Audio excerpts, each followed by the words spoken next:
Hey everyone, welcome to our channel. If your iPhone's touch screen is not working, it can be frustrating. There are several potential causes, including software issues, hardware problems, or external factors.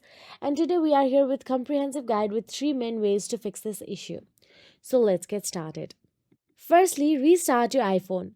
A simple restart can often resolve minor glitches, including touchscreen responsiveness issues. So, for iPhone X or later, press and hold the side button and volume button until the slider appears and slide to power off. Wait for the device to shut down and then press and hold the side button again to turn it back on. For iPhone 8 or earlier, press and hold the power button until the slider appears and slide to power off, then press and hold the power button again to restart. Once your iPhone has restarted, check if the touch screen is responsive again.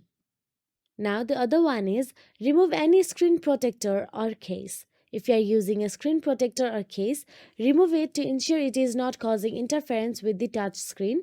Some low quality screen protectors can cause unresponsiveness. Lastly, try cleaning the screen.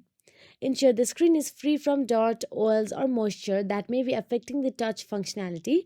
Use a soft lint free cloth to wipe the screen clean. If you found this video helpful, please like, share, and subscribe our channel. And thank you so much for watching.